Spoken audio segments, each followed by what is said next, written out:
Thriller murder mystery the intern episode 35। Kalia gang के मुखिया को सूझ ही नहीं रहा था कि वो क्या करे।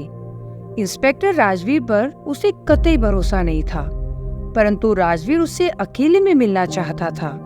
आखिर क्यों? राजवीर ने पता लगा लिया था कि कालिया गैंग के लोगों को किसने मारा। कालिया अपने लोगों की मौत का बदला लेना चाहता था, परंतु राजवीर उसकी मदद करेगा ये उसे कुछ हजम नहीं हो रहा था। उसने फिर भी राजवीर से मिलने की ठान ली और राजवीर को ऐसी जगह बुलाया जहां कोई पुलिस वाला सामान्यतः जाने की हिम्मत नहीं करेगा। कालिया गली इस बात के लिए फेमस थी कि कोई पुलिस की बड़ी फौज भी वहां नहीं घुस सकती थी। वहां सिर्फ कालिया की हुकूमत चलती थी। कालिया को बिल्कुल भी उम्मीद नहीं थी कि राजवीर वहां आएगा, परंतु ठीक सुबह के 9 बजे राजवीर वहां आ चुका था। राजवीर समय का बहुत पंक्चुअल था। राजवीर उस छोटे से कमरे में बैठा हुआ था जब कालिया वहां आया। उसके 2 बॉडीगार्ड भी उसके साथ थे। इंस्पेक्टर साहब, आपका बहुत नाम सुना था।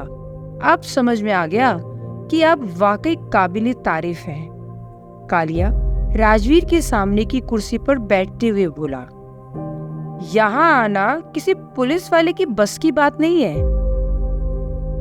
मैं निहत्था भी आया हूँ और पुलिस यूनिफॉर्म में भी नहीं हूँ। राजवीर बोला, ये आपकी और भी हिम्मत है साहब।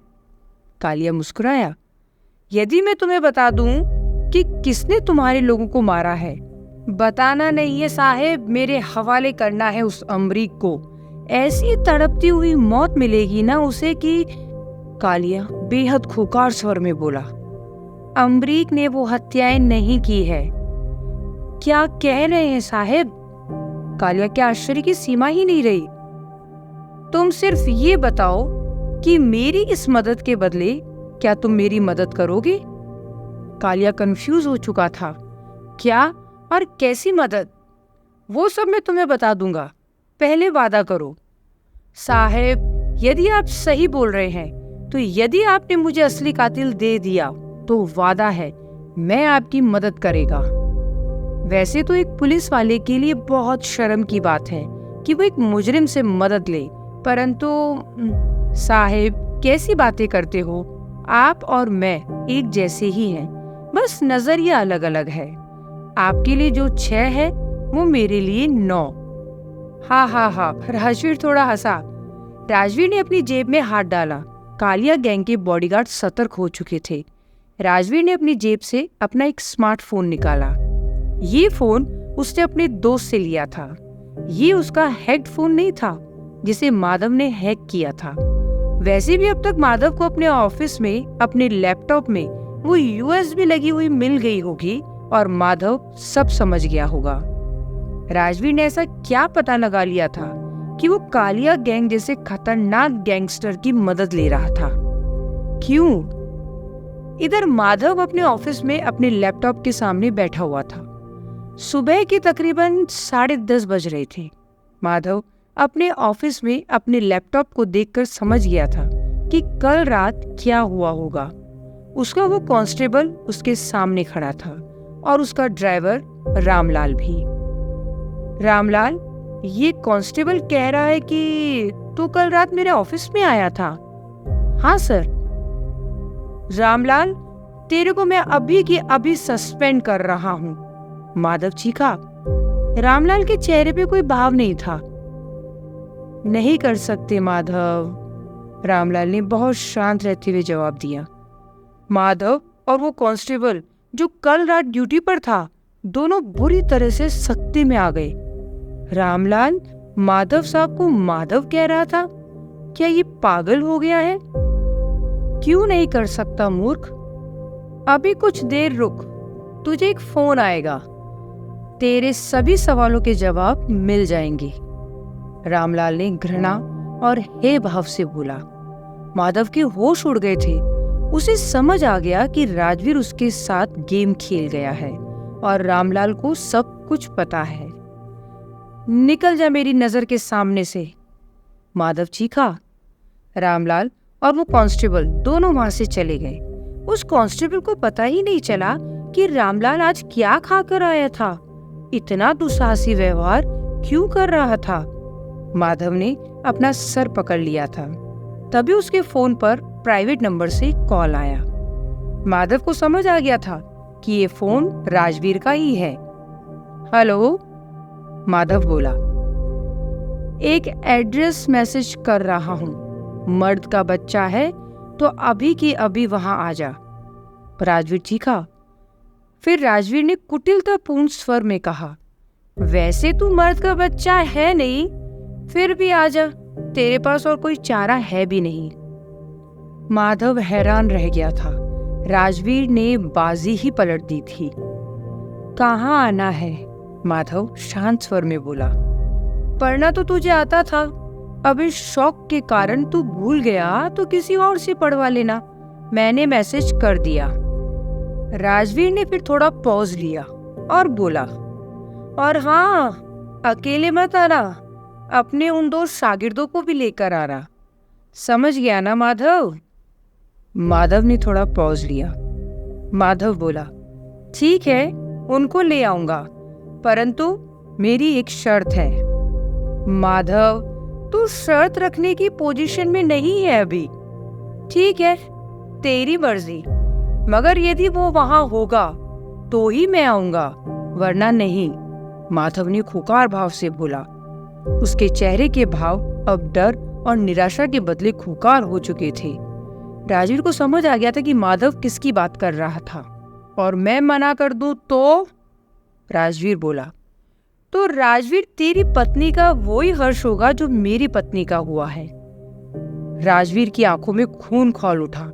उसका डिवोर्स हुआ था, परंतु वो अपनी पत्नी से बेहद प्यार करता था। उसे नहीं पता था कि माधव इस कदर गिर जाएगा, परंतु माधव की आवाज में एक अनोखी क्रूरता थी। वो कुछ भी कर सकता था। राजवीर ने इस केस को सॉल्व करने की आपाधापी में ये ध्यान ही नहीं दिया कि उसकी पत्नी को भी कोई टारगेट कर सकता था। ठीक है माधव, वो वहां होगा, परंतु यदि मेरी पत्नी... राजवीर अपनी बात पूरी करता उससे पहले माधव बोल उठा, यदि वो वहां होगा तो तेरी पत्नी को कुछ नहीं होगा, ये मेरा वादा है। माधव ने फोन काट दिया।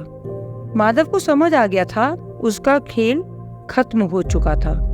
यदि उसने राजवीर की बात नहीं मानी तो राजवीर उसकी सारी पोल खोल देगा। उसे अब एक ही रास्ता दिख रहा था, राजवीर को रास्ते से हटाना पड़ेगा। माधव ने तुरंत ही अपने सिक्योर फोन से एक फोन लगाया। सामने से आवाज आई, हेलो सर। हाँ अमरीक, तेरे लिए एक और काम है। माधव अमरीक को जानता था। अमरीक माधव के लिए काम कर रहा था। ये विस्मयकारी और खूनी खेल अब आखिरी मुकाम पर था। बोलिए सर, अमरीक बोला। राजवीर को रास्ते से हटाना पड़ेगा, वो हमारा राज जान गया है। ठीक है सर, एड्रेस भेज रहा हूँ, वहां तुझे और मुझे दोनों को जाना है। समझ गया सर। और उसे अमरीक कुछ बोलने वाला था। हाँ उसे भी, मैं उसे फोन कर दूंगा, माधव बोला और उसने फोन काट दिया। माधव के चेहरे पर अब एक खूनी भाव आ चुका था।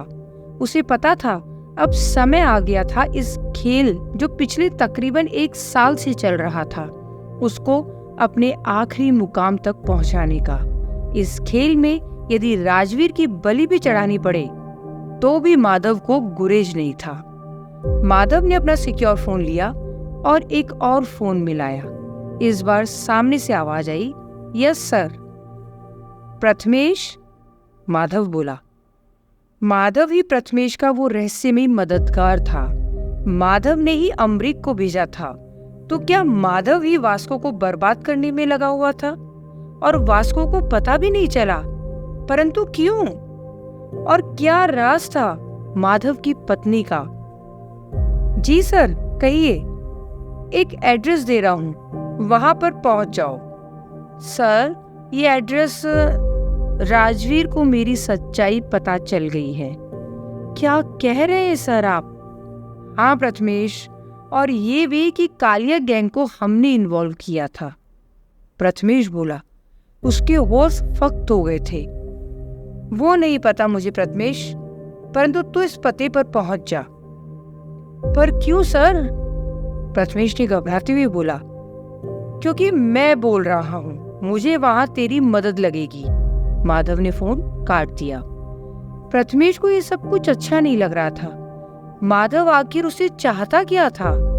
माधव उसे फंसा भी सकता था, परंतु प्रथमेश के पास और कोई चारा नहीं था।